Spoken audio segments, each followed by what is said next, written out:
韓国から来てくれたジュンさんの最終日、降水確率はですね 90% だったんですけど、なんとか天気持ちそうかな。ジョンさんおはようございます。おはようございます。まだいたんですか？まだいます。もう帰らないつもりなんじゃないですか？多分来年までいます。あ、わかりました。じゃあ R9 そういうことで、昨日どこ行ったんですか？今日は熊本にいて新幹線に乗って博多に行ったり、博多で戻ったらビルに歩いて何キロ歩きました？そうはだいぶ歩きましたね。多分何キロだろう。で博多駅からスーパーラジコンの博多まででしょ？そうですね。往復ですよね。だから熊本に戻ってビルに、ビールも行ったんですね。ビルにいて、国杯と焼き鳥のあれからしれんこんは？からしれんこんは博多みたいです。そう、ある。あ、そうですか？あるよ。で、メニューには全然なかったので。メニューには書いてないけど。あ、そうですよ。あれは多分はそっか。涙流してくださいよ。はい。こんな感じでじゅんさん日本を満喫されたみたいですね。いろいろ話してたら隊長さんが遊びに来ました。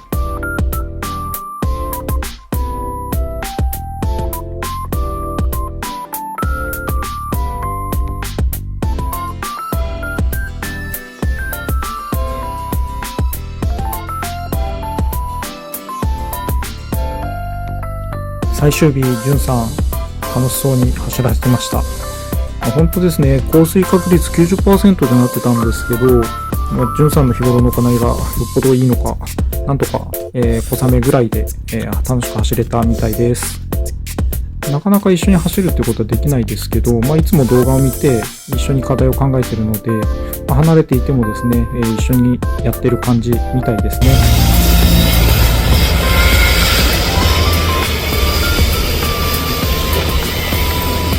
なんとか走れる感じの天気でよかったですね。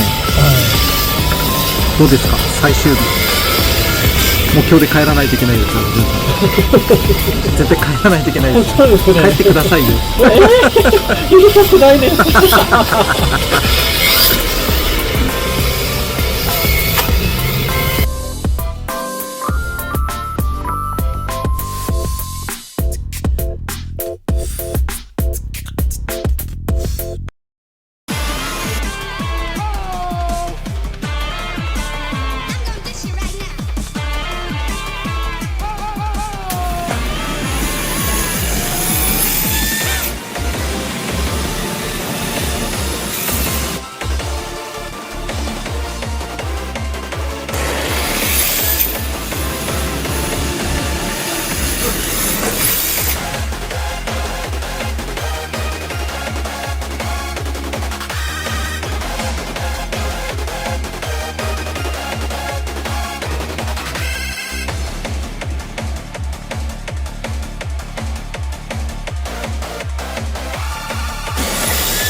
いやー、じゅんさん、楽しそうに走られてました。夕方にはですね、ドアンダー先生仕事帰りに、遊びに来られたんで、また変態ミーティング2人でやってましたね。本当楽しそうでした。言葉をですね、じゅんさんが覚えてくれてるっていうのもあるんですけど、やっぱり走りが共通の課題があったりとかするんで、走りで気持ちがつながるみたいな、ところもすごいあるみたいですね。さあ、6年ぶり、じゅんさんなんか得ることできたんですかね。離れているといっても同じ地球上で走っているので、物理の法則一緒なんで、走りで会話できちゃいますよね。それがドリフトのいいところかなと思います。本当、じゅんさん楽しかったみたいです。なかなかですね、ホテルに帰ろうとせず、遅くまで皆さんとワイワイ話されてました。またですね、時間ができたら、ぜひ日本にまたゆっくり遊びに来てください。